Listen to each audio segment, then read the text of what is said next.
Mary, Queen of Scots' son, King James VI, was kidnapped and taken captive when he was 16 years old for 10 months. One of the ringleaders of this kidnapping was the first Earl of Gowrie. After James escaped and was old enough to reign as king in his own right, the Earl was promptly executed, and James never trusted the Gowrie family again. Some years later, the Earls' two sons were suspiciously killed while supposedly trying to kidnap the king again and possibly kill him. Well, at least that's what King James said. What would become known as the Gowrie conspiracy is one of the great unsolved mysteries of Scottish history.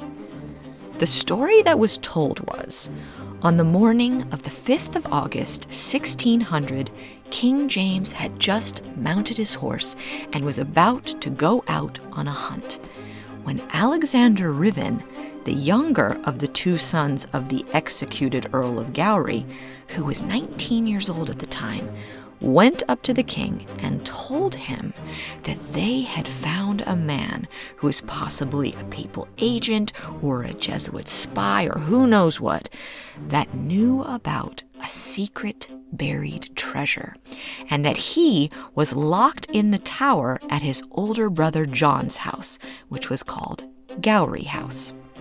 Alexander then supposedly invited the king to come to their home and question the man as to where the gold was and claim it for Scotland and the crown.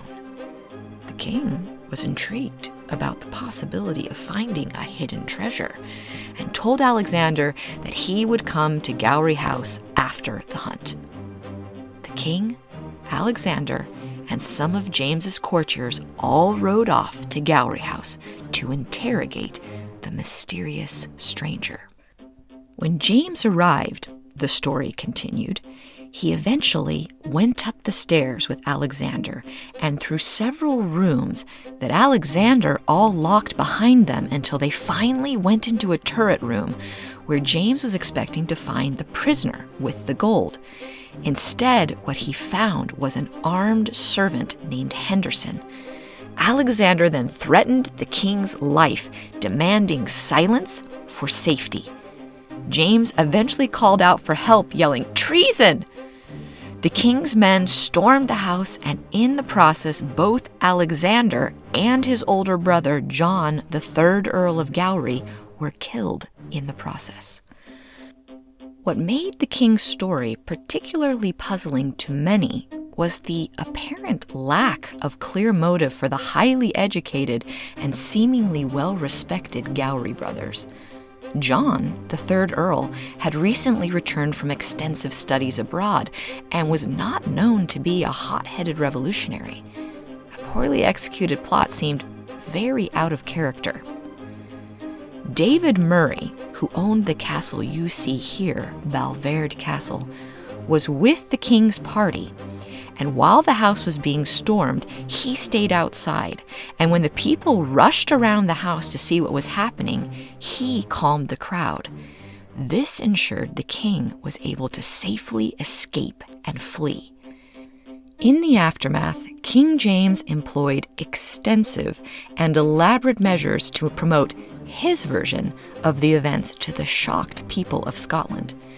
His official narrative was met with widespread skepticism, particularly by the powerful Scottish Kirk, and James had to use significant pressure, including threats of banishment, to compel ministers to preach his story as truth. The seemingly improbable details of his account fueled doubt. Did David actually help save the king's life, or was he involved in a huge ruse that was completely orchestrated by James to rid himself of his enemies?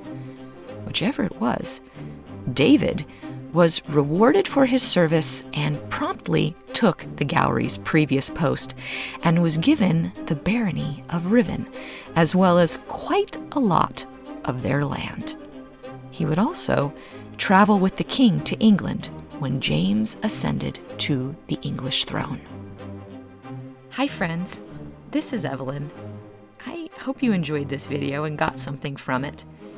You help us to share history with classrooms, families that use these videos for homeschool, and you help people all over the world that watch both my live streams and my videos see historic sites and learn about the stories of our past.